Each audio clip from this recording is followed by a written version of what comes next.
Hello friends, स्वागत है आपका सहारनपुर जीएस हब में। कैसे हैं आप लोग? आई होप आप लोग अच्छे होंगे और आपकी पढ़ाई लिखाई भी अच्छे ढंग से चल रही होगी।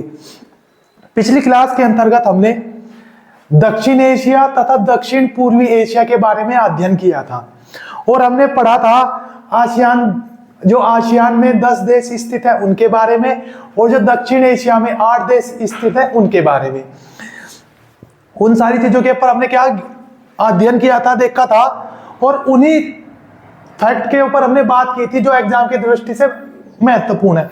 वैसे तो बहुत कुछ है पढ़ाने के लिए तो मैं पढ़ाता रहूं। मैं म्यांमार के ऊपर एक क्लास पूरी कर दूंगा, फिर एक क्लास थाईलैंड के ऊपर, एक क्लास इंडोनेशिया के ऊपर। पर वो क्या है ना, हमें देना है एग्जाम, हमें एग्जाम की दृष्टि से जो महत्वपूर्ण है उन सारी चीजों के ऊपर ही क्या बात करनी है। ठीक है, तो हमने कल जहां तक पढ़ा था उससे आगे हम बात करते हैं। हमारा थोड़ा इधर रह गया था, क्योंकि देखो ये है एशिया का मैप। ठीक है, आपको भी अपना जो आपके पास एटलस होगी ना उसमें एशिया का मैप खोलना, आपको इस प्रकार से कुछ अपना एशिया देखने को मिलेगा। इधर दक्षिण पूर्वी एशिया के देश देखने को मिलेंगे, चीन, मंगोलिया, इधर आपको उत्तर कोरिया, दक्षिण कोरिया मिलेगा, फिर जापान, फिर ताइवान, फिर यहाँ पे फिलीपींस मिलेगा, फिर यहाँ बोर्नियो द्वीप मिलेगा, फिर यहाँ इंडोनेशिया मिलेगा, फिर भारत।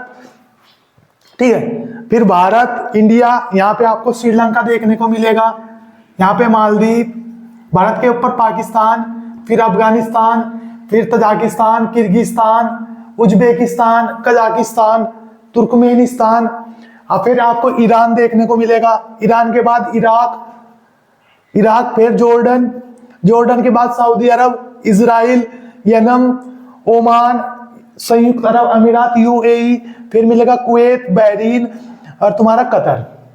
और इधर आपको देखने को मिलेंगे भूमध्य सागर में स्थित है साइप्रस, सीरिया मिलेगा आपको, तुर्की मिलेगा, अजरबैजान मिलेगा, बहुत सारी चीजें आपको अपने मैप में देखने को मिलेगी। ठीक है, इन सारे के ऊपर हम आज बात करेंगे। सबसे पहले हम बात करते हैं चीन में कुछ महत्वपूर्ण पठार है।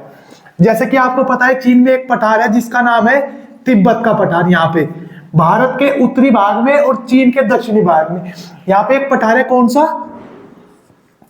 इसका नाम है तिब्बत का पठार। कौन सा पठार है? तिब्बत का पठार। एक पठार है चीन में तिब्बत का पठार। तिब्बत के पठार के उत्तर में एक मरुस्थल है जिसका नाम है तकला मकान का मरुस्थल। ये मरुस्थल है जिसका नाम है तकला मकान का मरुस्थल। कौन सा मरुस्थल है? तकला मकान का मरुस्थल। फिर आपको यहाँ पे एक पर्वत देखने को मिलेगा, अल्ताई शान पर्वत। ये पर्वत है, देखो मैं यहाँ पे अलग से लिखूंगा, 1 2 3। ये यहाँ पे चीन में एक पर्वत है, अल्ताई शान पर्वत। कौन सा पर्वत है? अल्ताई शान पर्वत। आपसे डायरेक्ट पूछेगा कि तकला मकान का मरुस्थल किस देश में स्थित है? अल्ताई शान पर्वत कहां सी है? कुनलुन शान नहीं, यहां पे है आपका गोबी मरुस्थल।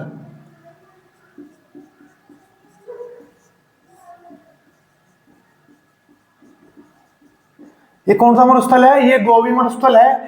ये हमारा अल्ताई शान पर्वत, अल्ताई शान पर्वत।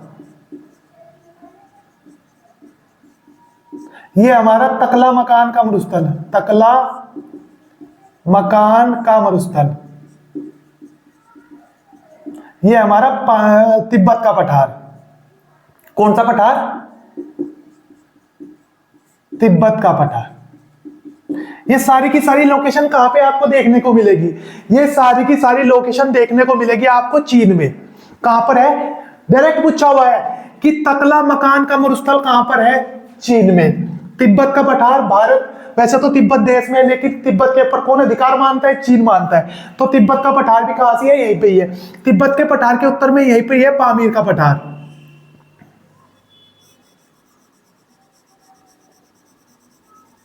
ये क्या है? पामीर का पठार।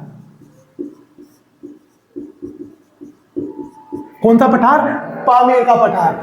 कल जब हम दक्षिण पूर्व एशिया पढ़ रहे थे ना, तो मैंने बताया था आपको इरावदी नदी, साल्विन नदी, छाओ फ्राया नदी, मेकोंग नदी, तिब्बत के पठार से बताया था मैंने, नहीं पामीर के पठार से, पर वो गलती से मुंह से निकल गया था। ये सारी की सारी नदी निकलती है तिब्बत के पठार से। कहां से निकलती है? तिब्बत के पठार से निकलती है। तो ये सारी की सारी लोकेशन आपको कहां देखने को मिलेंगी? ये सारी की सारी लोकेशन आपको देखने को मिलेगी चीन में। कहां पे देखने को मिलेगी? चीन में।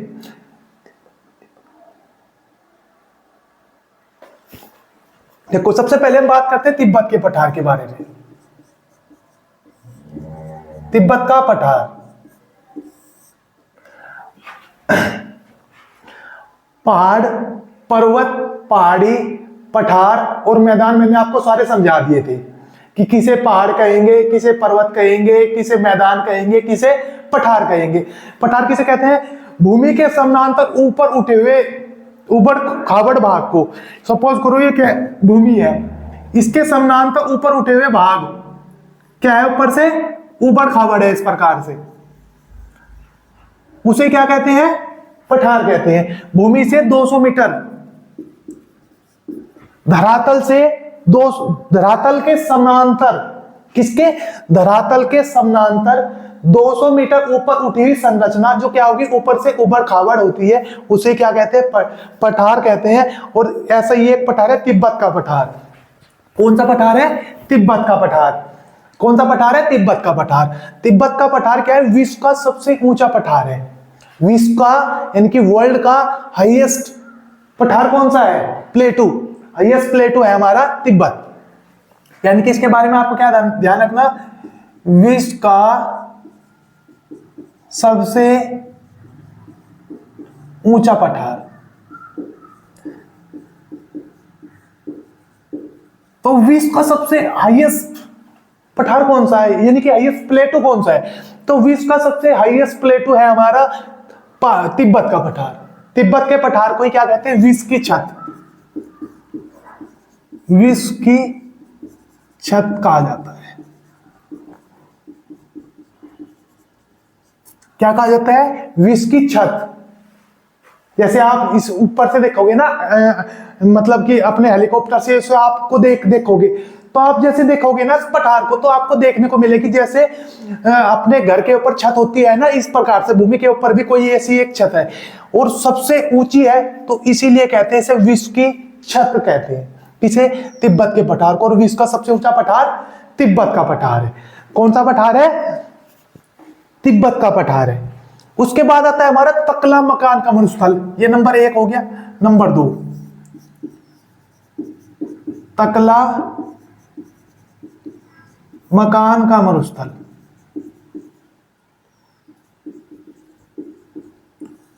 तो देखो सबसे पहले बात तो यह है, ये कहां पर स्थित है? तो ये है चीन में। किस देश में स्थित है? चीन में। देखो आपको पता है हिमालय के दक्षिण में कैसी जलवायु पाई जाती है? शीतोष्ण, यानी कि ठंड भी पाई जाती है और गर्मी भी। जो हवा चलती है हमें क्या हिमालय से टकराकर फिर भारत में वापस आ जाती है। और जो साइबेरिया से जो हवा चलती है, साइबेरिया से कैसी हवा चलती है? ठंडी हवा चलती है। वे ठंडी हवा कहां पे आके टकराती है? हिमालय से। एक बार ठंडी हवा आई, हिमालय से टकराई, फिर वापसी चली गई। तो यहाँ पे इस क्षेत्र में क्या होगा? वर्ष भर क्या बनी रहेगी? सर्दी बनी रहेगी। तो ये जो तकला मकान का मरुस्थल है, ये कैसा मरुस्थल है? एक शीतोष्ण मरुस्थल है। कैसा है? शीतोष्ण। शीतोष्ण नहीं, शीत मरुस्थल है। कैसा है? शीत।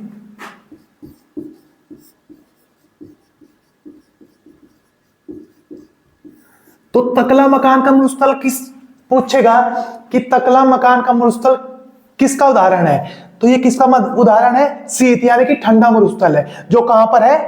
चीन में है।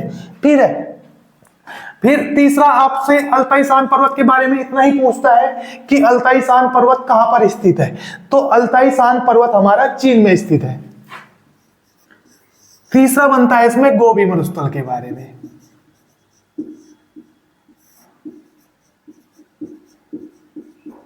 किसके बारे में? गोबी मरुस्थल के बारे में। इसके बारे में आपको ध्यान रखना है, गोबी मरुस्थल के बारे में। ये कैसा मरुस्थल है? ये है ये भी एक शीत मरुस्थल का उदाहरण है। किसका उदाहरण है?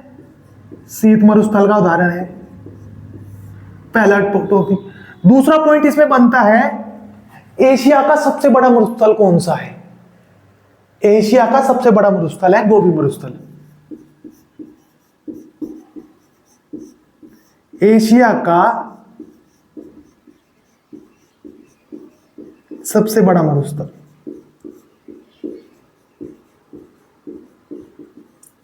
तो एशिया का सबसे बड़ा मरुस्थल कौन सा है? हमारा गोबी मरुस्थल, जो कहां से है? ये है हमारा चीन प्लस मंगोलिया की बाउंड्री पर। चीन प्लस मंगोलिया, इन दोनों देशों की क्या है? बाउंड्री पर है। चीन और मंगोलिया दो देश हैं, इन दोनों देशों की क्या बाउंड्री पर है। लेकिन आपसे कभी एग्जाम में पूछा ना कि गोबी मरुस्थल किस देश में स्थित है, तो आपको डायरेक्ट लगा देना है चीन। यदि चीन ऑप्शन में नहीं है, फिर आपको लगाना है मंगोलिया। क्या लगाना है? मंगोलिया। लेकिन यदि आप अपने एटलस में देखोगे तो आपको इसकी लोकेशन देखने को मिलेगी, चीन व मंगोलिया की बाउंड्री पर क्या है? स्थित है। ठीक है। अब इस गोबी मरुस्थल में पीली मिट्टी पाई जाती है। यहां पे जो मिट्टी पाई जाती है ना मरुस्थल में, जो इस मरुस्थल में जो मिट्टी पाई जाती है ना, वो कैसी मिट्टी है? पीली मिट्टी है। यानी कि यहां पर पीली मिट्टी पाई जाती है। तो गोबी मरुस्थल में कैसी मिट्टी पाई जाती है? तो इसमें क्या है? पीली मृदा पाई जाती है। पीली मृदा या पीली मिट्टी। इस मरुस्थल में क्या पाई जाती है? पीली मिट्टी। और उस पीली मिट्टी का एक नाम है जिसे कहते हैं लोअस। इस पीली मिट्टी को लोअस मृदा के नाम से जानते हैं।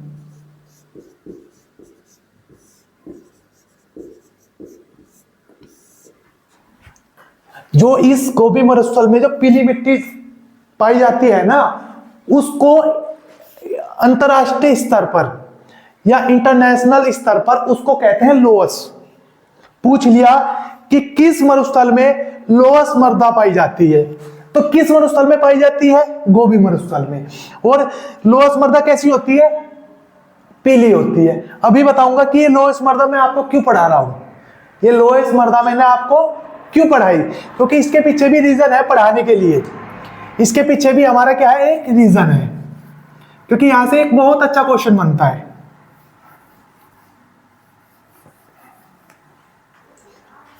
इसके पीछे क्या है? एक रीजन है जहां से एक बहुत बेहतरीन क्वेश्चन बनता है एग्जाम में। ठीक है। इस देखो, तिब्बत के पठार से नदी निकली थी, मैंने पढ़ाया था आपको। एक तो नदी निकली थी इरावदी नदी, साल्विन नदी, छाओ फ्राया नदी और मैकोंग नदी। ठीक है। ये चार नदी तो हमने पढ़ ली थी, जो कहां पे बह रही थी? दक्षिण पूर्वी एशिया में। कहां पे बह रही थी? दक्षिण पूर्वी एशिया में। इस यहां से दो नदी और निकलती है। एक नदी का नाम है, इस प्रकार से एक नदी बहती है हमारी, इस प्रकार से, और एक नदी इस प्रकार से बहती है हमारी। ये दो नदी कहां से निकलती हैं? तिब्बत के पठार से। कहां से निकलती हैं? तिब्बत के पठार से। इन नदियों का नाम है, एक नदी का तो नाम है यांगसी नदी, जो दक्षिण में है। इस नदी का नाम है यांगसी नदी।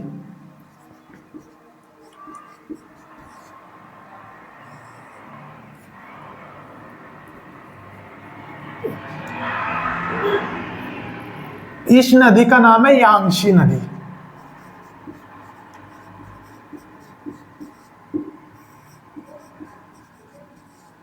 इस नदी का नाम है होंगो नदी। यांगसी नदी और होंगो नदी कहां से निकलती है? ये दो नदी निकलती है तिब्बत के पठार से। कहां से निकलती है? तिब्बत के पठार से। कहां से निकलती है? तिब्बत के पठार से। कहां बहती है? ये बहती है दोनों की दोनों नदी चीन, चाइना में। ठीक है। इस हांगो नदी को कहते हैं पीली नदी। क्या कहते हैं हम इसको? इसको कहते हैं हम पीली नदी। पीली नदी क्यों कहते हैं? क्योंकि हमें पता है गोबी मरुस्थल में कौन सी मिट्टी पाई जाती है, इस गोबी मरुस्थल में पाई जाती है पीली मिट्टी। और इस पीली मिट्टी को किस नाम से जानते हैं हम, इस पीली मिट्टी को जानते हैं हम लोहस नाम से। किस नाम से जानते हैं हम इसको, लोहस नाम से। जिस कारण से इस मिट्टी, जब हवा चलती है दक्षिण की ओर तो मिट्टी क्या करती है, देखो होंगो नदी को किस नाम से जानते हैं, पीली नदी के नाम से। पीली क्योंकि इस नदी का जल कैसा होता है, पीला। पीला जल होने का कारण क्या है, देखो सपोज करो हवा की जो डायरेक्शन है वो दक्षिण की ओर है, तो इस हवा के साथ इस मरुस्थल से क्या होगी, मर्दा उठेगी, मिट्टी उठेगी, कहां जाके गिरेगी, होंगो नदी में। तो जब होंगो नदी में पीली मर्दा आके गिरेगी तो जल का रंग कैसा होगा, पीला होगा। तो इसीलिए इस नदी को कहते हैं पीली नदी। और ये जाके कहां पे, मैंने आपको पढ़ाया था ना, जब मैं आपको सागर महासागर पढ़ाया था, आपको पढ़ाया था पीला सागर।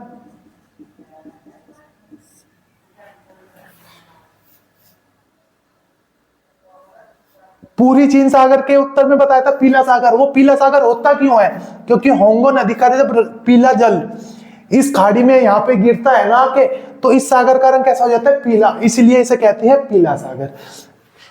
इस होंगो नदी को ही कहते हैं चीन का सूंप।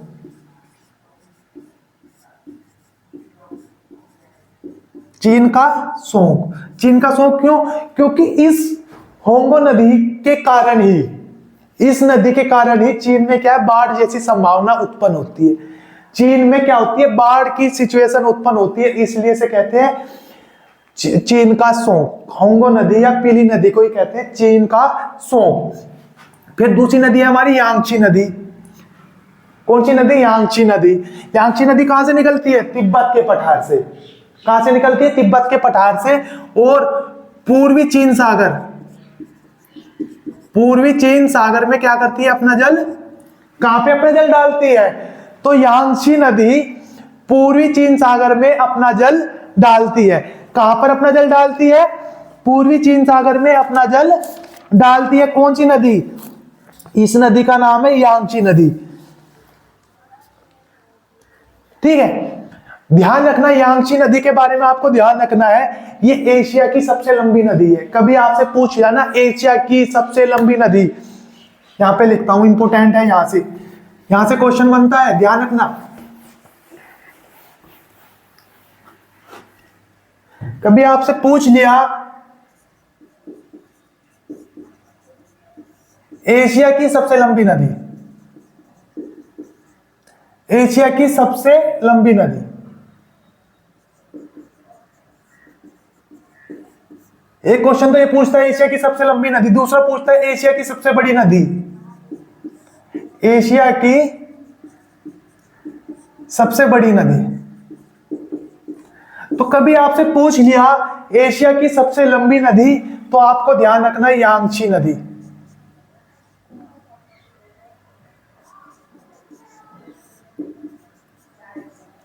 और एशिया की सबसे नदी आपको पता ही है ब्रह्मपुत्र नदी। लंबी का मतलब हो गया जिसकी डायरेक्शन सबसे ज्यादा है, यानी कि जो सबसे अधिक दूरी तक अपना जल को प्रवाहित करती है, वो उसे क्या कहते हैं, लंबी नदी। तो एशिया की सबसे लंबी नदी कौन सी है, यांगची नदी। और एशिया की सबसे बड़ी नदी, बड़ी नदी का मतलब हो गया जिसमें जल की मात्रा अधिक होगी, तो ऐसी नदी कौन सी है, ब्रह्मपुत्र नदी। कौन सी नदी है, ब्रह्मपुत्र नदी। ठीक है, तो यांगची नदी क्या है, एशिया की सबसे लंबी नदी है। और इस नदी के किनारे एक शहर स्थित है, वुहान शहर। वुहान, कौन सा शहर स्थित है, वुहान। तो वुहान शहर किस नदी के किनारे स्थित है, इसी यांगची नदी के किनारे। वुहान शहर वही शहर है, कोरोना की उत्पत्ति कहां से हुई थी, इस वुहान शहर से हुई थी। तो ये किस नदी किनारे है, ये यांगची नदी के किनारे। किस नदी किनारे, यांगची नदी के किनारे। ठीक है, तो ये थी चीन की महत्वपूर्ण नदियां और चीन के महत्वपूर्ण मरुस्थल। क्या, चीन की महत्वपूर्ण नदियां और चीन के महत्वपूर्ण मरुस्थल। जैसे गोबी मरुस्थल पढ़ा, तकला मकान का मरुस्थल पढ़ा, अल्ताई शान पर्वत पढ़ा, और हमारा सारी चीजों के ऊपर हमने क्या बात की। अब हम बात करेंगे मध्य एशिया व दक्षिण दक्षिण पश्चिमी एशिया। इन दो के बारे में क्या करेंगे हम बात करेंगे। अब हम बात करते हैं किसकी, मध्य एशिया की।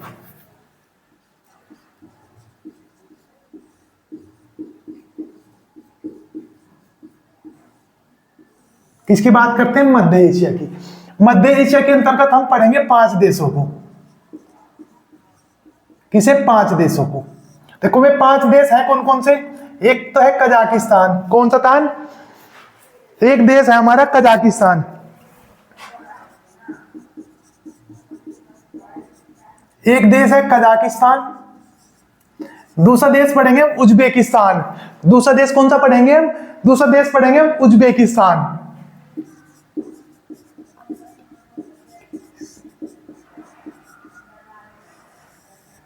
तीसरा देश पढ़ेंगे हम तुर्कमेनिस्तान। कौन सा है, तीसरा देश पढ़ेंगे तुर्कमेनिस्तान।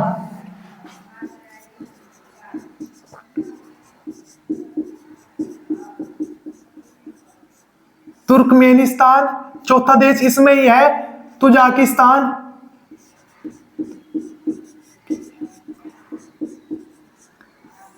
तुजाकिस्तान। और 5वां देश है हमारा किर्गिस्तान।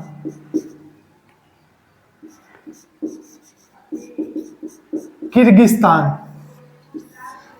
कौन कौन से देश हैं हमारे, Kazakhstan, Uzbekistan, Kazakhstan, Uzbekistan, Turkmenistan, Tajikistan और किर्गिस्तान। इन 5 देशों को कहते हैं मध्य एशिया। आपने सुना होगा ना कि आर्यों का मूल स्थान क्या था। जब आर्य भारत में आए थे तो उनका मूल निवास स्थान क्या था, मध्य एशिया। तो उन मध्य एशिया के अंतर्गत हमारे 5 देश आते हैं।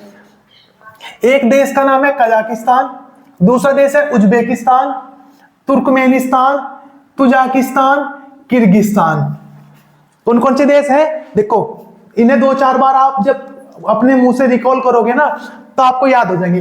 Kazakhstan, Uzbekistan, Turkmenistan, Tajikistan, Kyrgyzstan. देखो ये कहां पर है, ये तो रहा हमारा कजाकिस्तान। ये नंबर 1 है ना, ये नंबर 1 पे तो है हमारा कजाकिस्तान। कौन सा था, कजाकिस्तान। फिर ये नंबर 2 पे है तुजाकिस्तान। कजाकिस्तान नंबर 2 पे है तुजाकिस्तान। ये है हमारा उज्बेकिस्तान। ये है हमारा 2, ये है 2 पे है उज्बेकिस्तान। 3 पे है हमारा तुर्कमेनिस्तान। 3 पे क्या है हमारा, तुर्कमेनिस्तान। 3 पे आता है हमारा तुर्कमेनिस्तान। कौन सा था, तुर्कमेनिस्तान। वो आपको देखने को मिलेगा कहां पर, इसमें 1 मिनट का समय दो मुझे आप।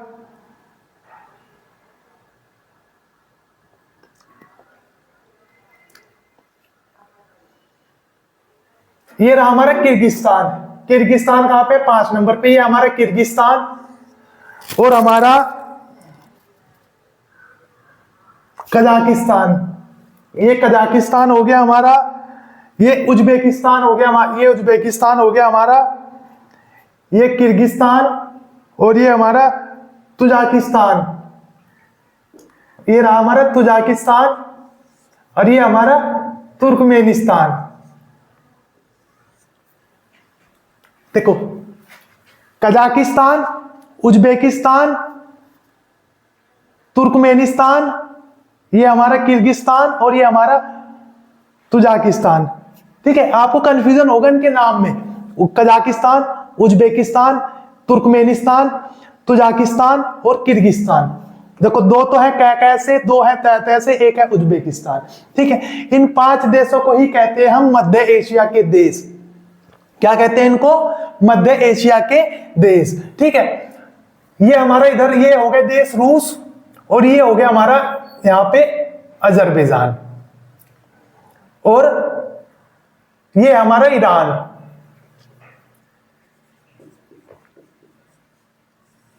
ये कौन सा देश हो गया, ईरान।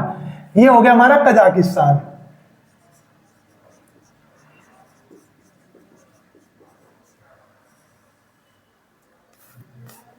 ये हो गया हमारा उज्बेकिस्तान।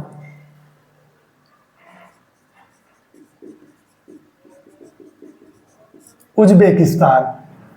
ये हो गया हमारा तुर्कमेनिस्तान।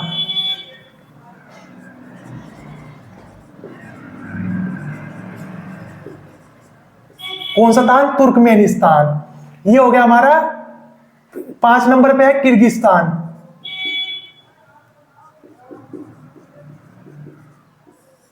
ये है हमारा तुजाकिस्तान।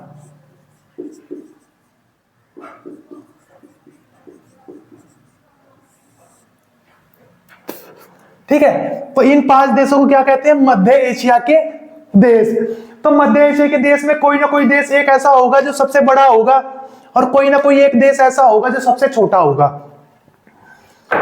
तो मध्य एशिया का सबसे बड़ा देश कौन सा है? मध्य एशिया का सबसे बड़ा देश है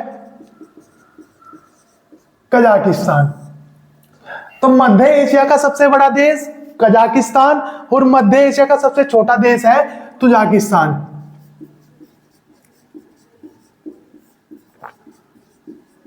सबसे छोटा देश।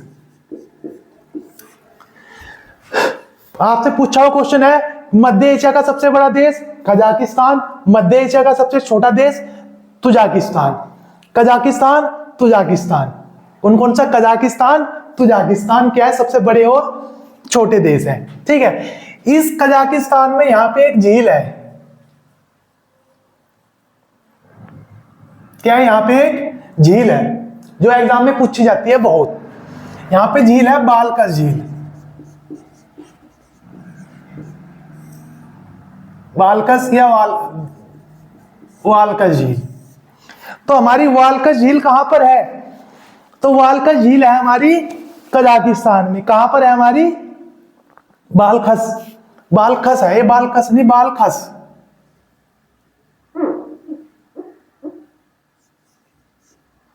तो बालखस झील हमारी कहां सी है? कजाकिस्तान में। इंपोर्टेंट है, एग्जाम में पूछी हुई है कि बालखस झील कहां पर है। तो यहां पे झील कौन सी है? तो इस झील का नाम है बालखस झील।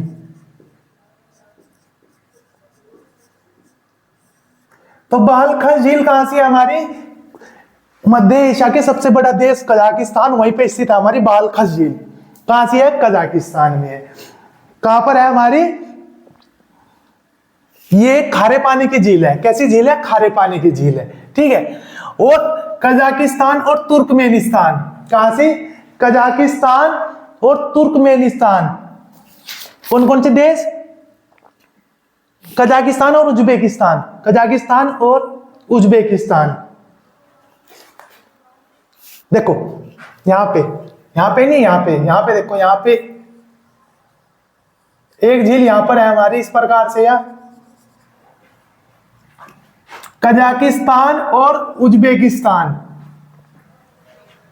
कजाकिस्तान और उज्बेकिस्तान में एक झील है जिसका नाम है अरल सागर।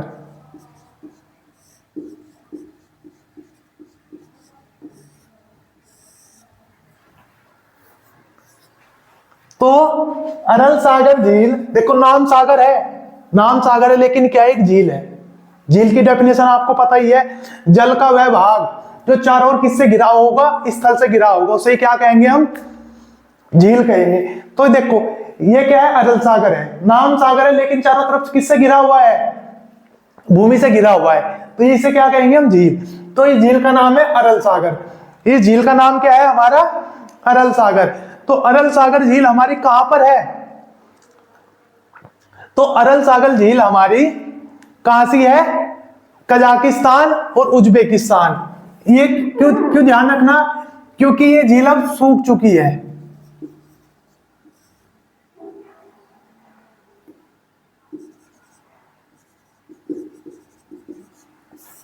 कभी इस झील का जो एरिया था ना, वो था 16,000 वर्ग किलोमीटर, लेकिन अब ये झील सूखने के कारण भूमि मतलब कि धरातल में प्रवाहित हो चुकी है। अब इसका एरिया बचा मात्र 100 वर्ग किलोमीटर। तो पूछता है कि कौन सी झील वर्तमान में सूख चुकी है? तो कौन सी है हमारी? अरल सागर।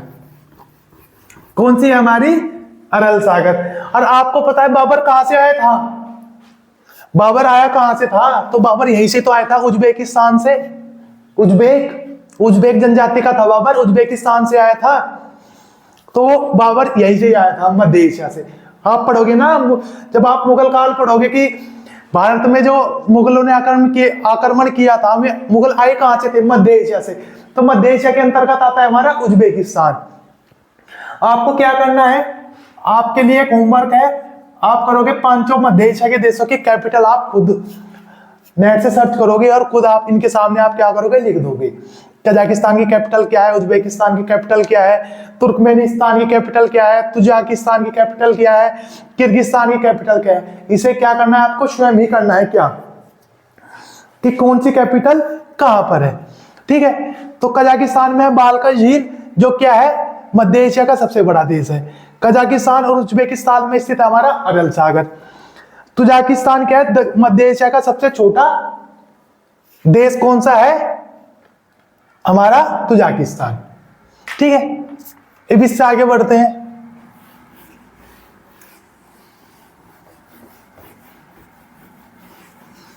कजाकिस्तान से एक क्वेश्चन बनता है, विश्व का सबसे बड़ा स्थलबद्ध देश।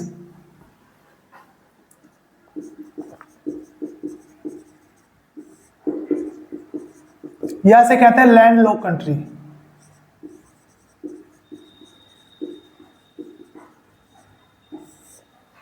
तो कजाकिस्तान क्या है, यह वर्ल्ड का सबसे बड़ा स्थल आवत देश है। स्थल आवत देश का मतलब होगा जिसकी सीमा किसी समुद्र, महासागर, सागर या महासागर से नहीं लगती। तो ऐसा कौन सा देश है इसका सबसे बड़ा? तो आपको दो देश देखने को मिलेंगे, एक मिलेगा कजाकिस्तान, एक मिलेगा मंगोलिया। तो आपको यदि ऑप्शन में कजाकिस्तान और मंगोलिया दोनों है, तो आपको लगाना है कजाकिस्तान। आपसे पूछ लिया कि विश्व का सबसे बड़ा स्थलबद्ध देश कौन सा है, या विश्व का सबसे बड़ा लैंडलॉक कंट्री कौन सी है, तो आपको ऑप्शन में मिलेगा या तो कजाकिस्तान या मिलेगा मंगोलिया। यदि आपको दो ऑप्शन में कजाकिस्तान मिला तो कजाकिस्तान, कजाकिस्तान नहीं है तो फिर मंगोलिया, यदि दोनों है तो फिर लगेगा कजाकिस्तान। कजाकिस्तान क्या है, चारों तरफ से भूमि से घिरा हुआ है, क्या है, कजाकिस्तान। ठीक है, अब इससे आगे बढ़ते हैं।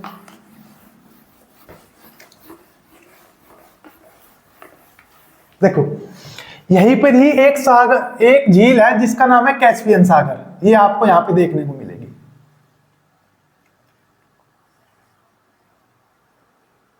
ये क्या है, कैस्पियन सागर। इसको यहां लिखते हैं कैस्पियन सागर।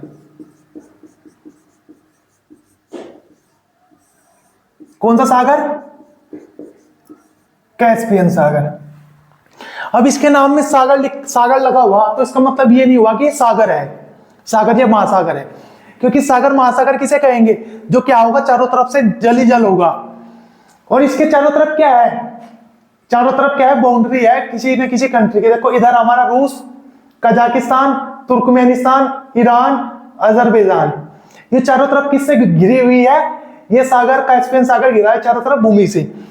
तो जल का वह भाग जो चारों ओर किससे घिरा हुआ होगा, जल से घिरा होगा, उसे क्या कहते हैं, झील। तो कैस्पियन सागर क्या है, एक झील है। तो कैस्पियन सागर को सागर, इसके नाम के बाद सागर लगा हुआ, तो इसका मतलब ये नहीं समझ लेना कि ये सागर है, ये क्या है, एक झील है। इसके बारे में आपको ध्यान रखना है, ये विश्व की सबसे बड़ी झील है, विश्व की सबसे बड़ी झील।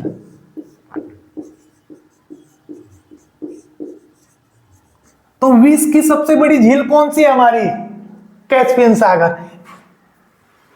यदि आपसे पूछा ना आपने विश्व की सबसे बड़ी झील कौन सी है, तो आपको डायरेक्ट लगा देना कैस्पियन सागर। दूसरा आपसे पूछेगा विश्व की सबसे बड़ी खारे पानी की झील, विश्व की सबसे बड़ी खारे पानी की झील। तो विश्व की सबसे बड़ी खारे पानी की झील भी क्या है हमारा, क्योंकि जो कैस्पियन सागर है ये कैसी झील है, खारे पानी की झील है। यदि आपसे पूछा विश्व की सबसे बड़ी झील, कैस्पियन सागर, विश्व की सबसे बड़ी खारे पानी की झील, कैस्पियन सागर। तीसरा इसमें पूछता है, कभी कभी आपसे पूछ लेगा विश्व की सबसे बड़ी मीठे पानी की झील,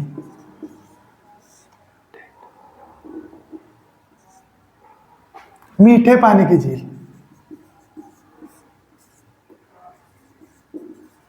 तो इसका आंसर हमारा बदल जाएगा, इसका आंसर जाएगा सुपीरियर झील।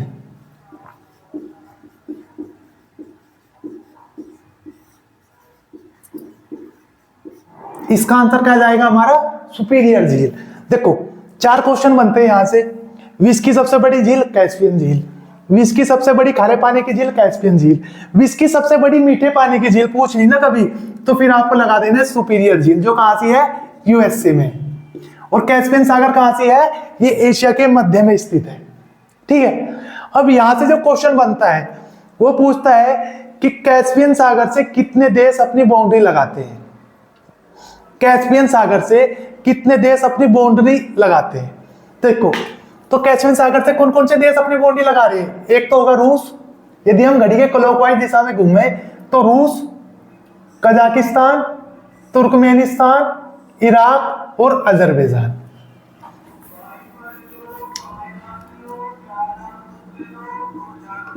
रूस,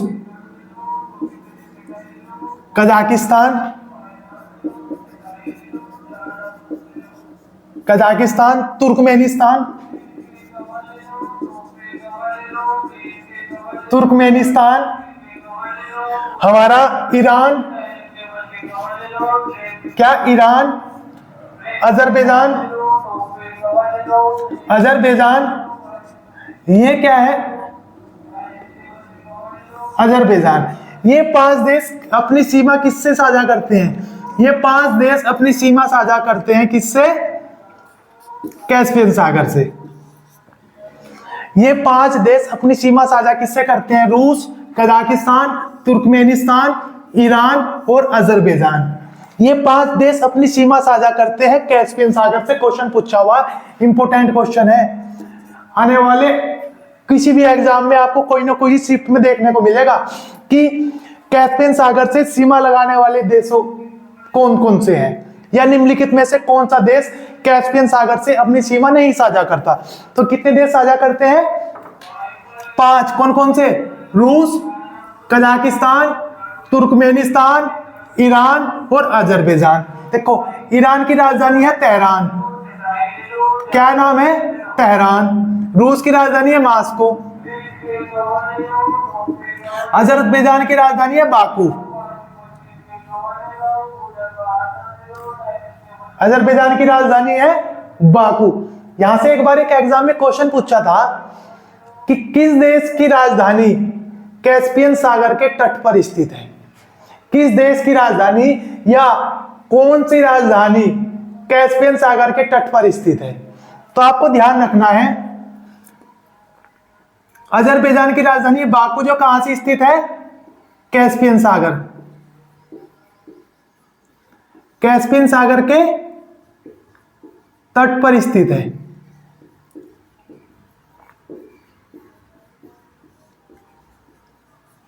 तो कैस्पियन सागर के तट पर स्थित क्या है, ये यहां पे अजरबैजान आपको देखने को मिलेगा। इस अजरबैजान की कैपिटल है कैस्पियन सागर के तट पर। ठीक है, तो ये थी हमारी कैस्पियन सागर के बारे में बातें। कैस्पियन सागर का एक झील है, विश्व की सबसे बड़ी झील कैस्पियन सागर, विश्व की सबसे बड़ी खारे पानी की झील भी कैस्पियन सागर। यदि पूछ ले विश्व की सबसे बड़ी मीठे पानी की झील, तो उसका आंसर जाएगा सुपीरियर झील, जो कहां सी है, यूएसए में है। फिर पूछेगा रूस, कैस्पियन सागर से सीमा लगाने वाले देश कौन कौन से हैं, तो यदि आप क्लॉकवाइज घूमोगे तो रूस, कजाकिस्तान, तुर्कमेनिस्तान, ईरान, अजरबैजान। ये क्या क्या है, 5 देश हैं। और इन्हें याद रखने के लिए आपके लिए एक ट्रिक भी है जिसे कहते हैं तारीख, TARIK। कैस्पियन सागर से सीमा लगाने वाले देशों की एक ट्रिक भी है जिसे कहते हैं तारीख, तारीख पे तारीख। कैसे याद रखोगे, जज साहब मिले तो क्या, तारीख पे तारीख। तो इस तारीख को आपको ध्यान रखना। ये क्या है, कैस्पियन सागर से सीमा लगाने वाले देशों का एक क्रम बना रखा है।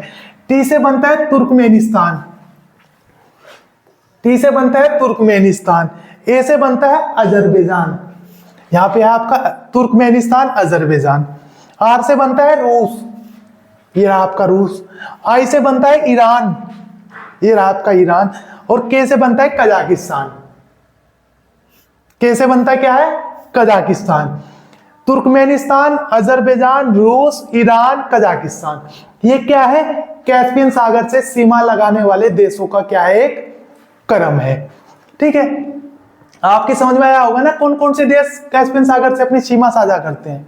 तो ये 5 देश क्या करते हैं, सीमा साझा करते हैं, किससे, कैस्पियन सागर से। तो मध्य एशिया भी आपकी समझ में आया होगा।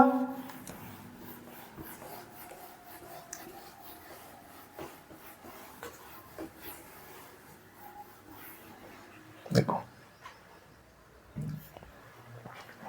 आप यहां पे एक संरचना, यहां पे आप एक संरचना देख रहे होंगे, ये वाली।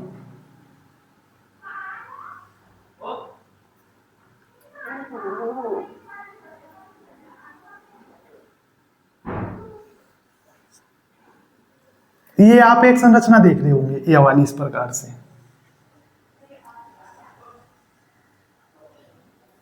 ठीक है, मैंने बताया था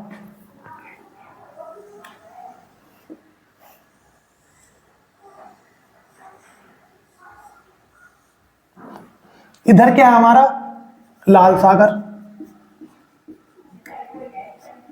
इधर क्या है हमारा, अदन की खाड़ी, इधर हमारा फारस की खाड़ी।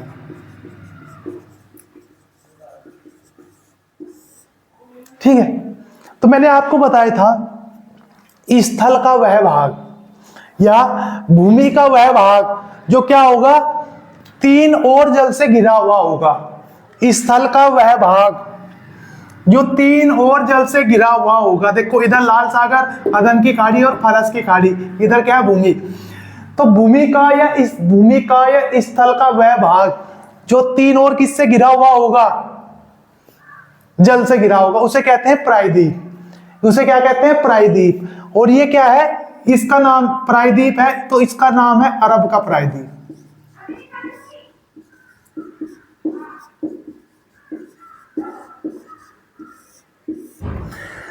यदि आपसे किसने पूछ लिया कि प्रायद्वीप क्या होता है, तो प्रायद्वीप होता है भूमि का वह भाग जो 3 ओर किससे घिरा होगा, जल से घिरा होगा, उसे क्या कहेंगे, प्रायद्वीप। लेकिन वह प्रायद्वीप जो लाल सागर, अदन की खाड़ी और फारस की खाड़ी से घिरा हुआ होगा, उसे क्या कहेंगे, अरब का प्रायद्वीप। क्या कहेंगे हम उसको, अरब का प्रायद्वीप। और ध्यान रखना, अरब का प्रायद्वीप विश्व का सबसे बड़ा प्रायद्वीप है, विश्व का सबसे बड़ा प्रायद्वीप। तो विश्व का सबसे बड़ा प्रायद्वीप कौन सा है हमारा, अरब का प्रायद्वीप, जो किस किस से घिरा, लाल सागर, अदन की खाड़ी और फारस की खाड़ी, इनसे घिरा हुआ कौन सा हमारा, अरब प्रायद्वीप। ठीक है, अब देखते हैं इस अरब प्रायद्वीप के अंतर्गत कौन कौन से देश आते हैं। इस अरब के प्रायद्वीप के अंतर्गत हमारे कौन कौन से देश आते हैं। देखो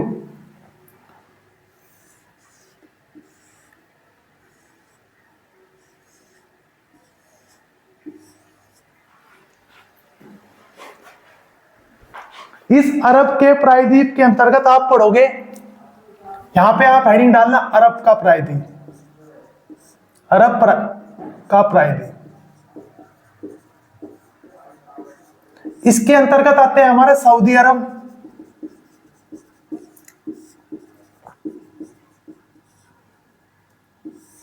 एक देश है सऊदी अरब, एक देश है यमन।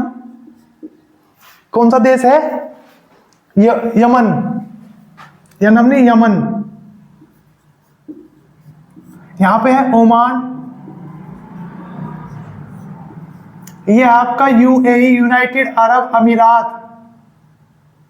यहां पे आपको मिलेगा कतर, यहां पे आपको मिलेगा बहरीन, यहां आपको मिलेगा कुवैत। तो अरब के प्रायद्वीप के अंतर्गत हमारे कितने देश आते हैं, 6 देश आते हैं। कौन कौन से, सऊदी अरब, यमन, ओमान,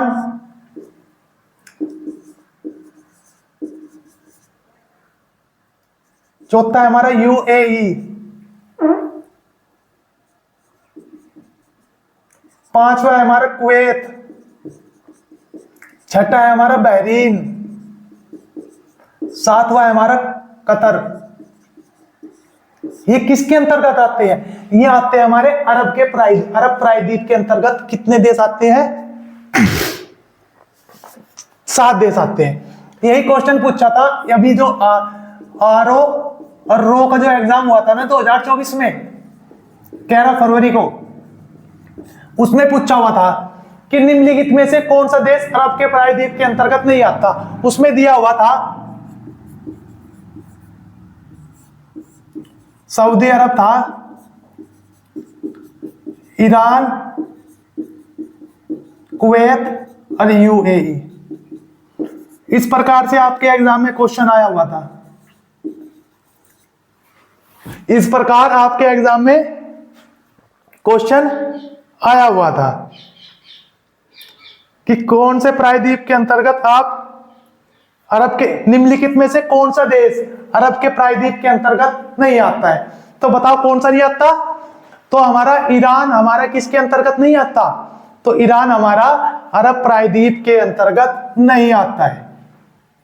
किसके अंतर्गत नहीं आता है? अरब प्रायद्वीप। अरब प्रायद्वीप के अंतर्गत आता है हमारा Saudi Arab, Yemen, Oman, UAE, Kuwait, Bahrain और कतर। ये 5 देशों को ही कहते हैं हम अरब के प्रायद्वीप के अंतर्गत आने वाले देश। ठीक है, अब आगे बढ़ते हैं। तो विश्व का सबसे बड़ा प्रायद्वीप कौन सा है? अरब का प्रायद्वीप। कौन सा है हमारा? अरब का प्रायद्वीप।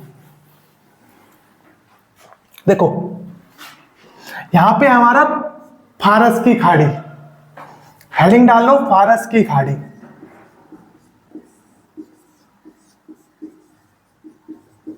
या इन्हें बोलते हैं खाड़ी देश।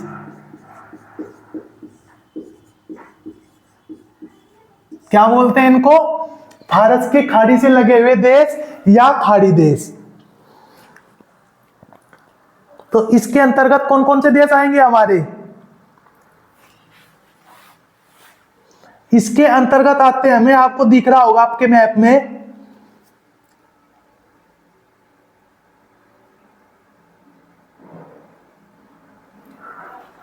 देखो फारस की खाड़ी से कौन कौन से देश लग रहे हैं।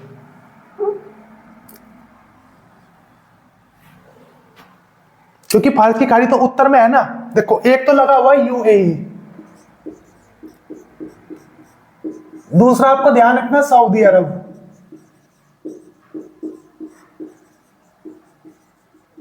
तीसरा आपको ध्यान रखना कुवैत, चौथा आता है इसमें कतर, पांचवा आता है इसमें बहरीन, छठा आता है इसमें ईरान, सातवां आता है इसमें इराक। ये 7 देश ऐसे हैं जो देखो ओमान और यमन, ये 2 देश किससे लगाते हैं? ओमान की खाड़ी से। लेकिन ये 7 देश ऐसे हैं जिन्हें बोलते हैं खाड़ी देश। इन्हें क्या बोलते हैं? खाड़ी देश। कौन कौन से? Saudi Arab, Kuwait, Qatar, Bahrain, Iran, Iraq. इन्हें क्या बोलते हैं? खाड़ी देश। क्या बोलते हैं इन्हें? खाड़ी देश। इन्हें बोलते हैं क्या है? खाड़ी देश।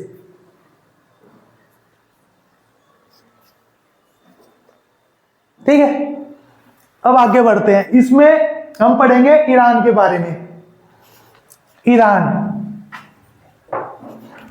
ईरान के बारे में 3 फैक्ट हैं जो हमारे एग्जाम में इंपॉर्टेंट आते हैं। यहां पे एक पर्वत है जागरोस पर्वत।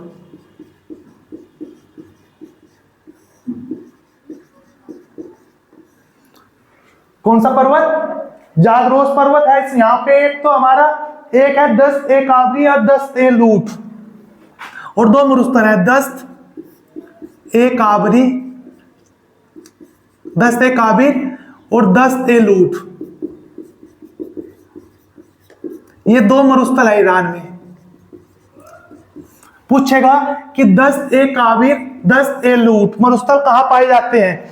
दस्त ए काबिर और दस्त ए लूट कहां पे है हमारे ईरान में, और जागरोस पर्वत भी कहां पर है हमारा ईरान में। इस दस्त ए काबरी के बारे में आपको ध्यान रखना है, ये विश्व का सबसे बड़ा रेतीला मरुस्थल है, विश्व का सबसे बड़ा रेतीला मरुस्थल। तो विश्व का सबसे बड़ा रेतीला मरुस्थल कौन सा है? दस्त ए काबिर।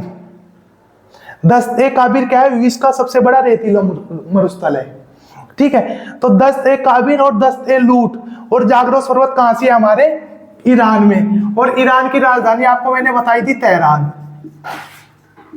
और इराक की राजधानी बगदाद, ठीक है। बहरीन की राजधानी है मनामा,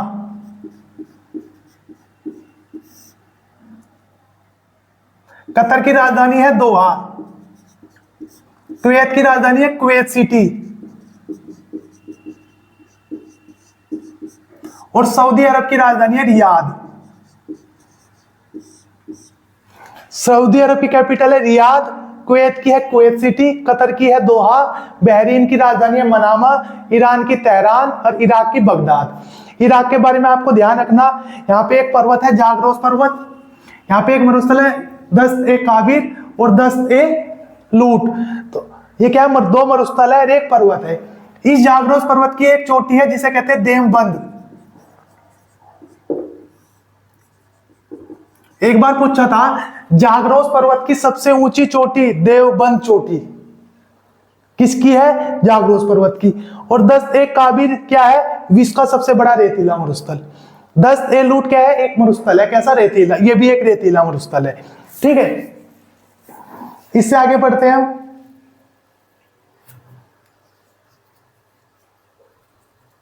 ठीक है, ये हो गया हमारा अरब प्रायद्वीप और खाड़ी देश, ठीक है। अब देखते हैं, देखो यहां पे एक देश है तुर्की, तुर्की के दक्षिण में है सीरिया, फिर है जॉर्डन। तुर्की, सीरिया, जॉर्डन, साइप्रस और इजराइल, इन्हें क्या कहते हैं? ये एशिया के वे देश हैं जो भूमध्य जलवायु पाई जाती है, या भूमध्य रेखा पर स्थित एशिया के देश। तो भूमध्य रेखा पर एशिया के स्थित देश हैं साइप्रस, तुर्की, सीरिया, जॉर्डन और इजराइल। ये क्या है? भूमध्य सागर में, भूमध्य सागर मतलब भूमध्य रेखा पर स्थित क्या है? एशिया के देश है। कौन कौन से? साइप्रस, साइप्रस की राजधानी है निकोसिया। तुर्की, तुर्की की राजधानी क्या है हमारी? तुर्की की कैपिटल क्या है हमारी? तुर्की की है, अभी याद नहीं है मेरे। सीरिया की है दशमिक, जॉर्डन की है ओमान, इजराइल की है जेरूसलम, ठीक है। तुर्की के बारे में पूछता है आपसे, तुर्की के बारे में मैंने आपको बताया था एशिया का मरीज कहा जाता है इसको, नहीं यूरोप का मरीज। यूरोप का मरीज किसे कहा जाता है? यूरोप का मरीज कहा जाता है हमारे तुर्की को। इस तुर्की में दो झील है, एक वान झील, एक उर्मिया झील।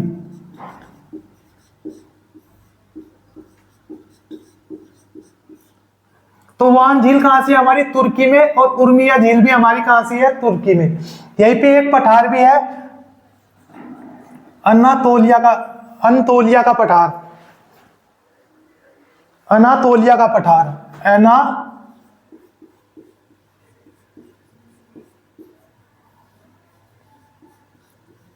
अनातोलिया का पठार कहां से है? तुर्की में। उर्मिया झील कहां? तुर्की में। वान झील कहां से है? तुर्की में। इस वान झील के बारे में ध्यान रखना, वे विश्व की सर्वाधिक लवणता वाली झील है, विश्व की सबसे बड़ी लवणता वाली झील है। तो विश्व की सबसे बड़ी लवणता वाली झील कौन सी है? वान झील, जो कहां से हमारी? तुर्की में है, जो कहां से हमारी है? तुर्की में है, ठीक है। तो ये था हमारा एशिया महाद्वीप, इसके बारे में हमने पढ़ा, देखा, जो इंपॉर्टेंट फैक्ट थे उन सारे फैक्ट के ऊपर हमने क्या किया आज की क्लास में बात की। अगली क्लास में हम ऑस्ट्रेलिया महाद्वीप के बारे में बात करेंगे। आई होप आपको आज की क्लास अच्छी लगी होगी। यदि आपको आज की क्लास अच्छी लगी तो वीडियो को लाइक करना, शेयर करना और चैनल को सब्सक्राइब करना। धन्यवाद।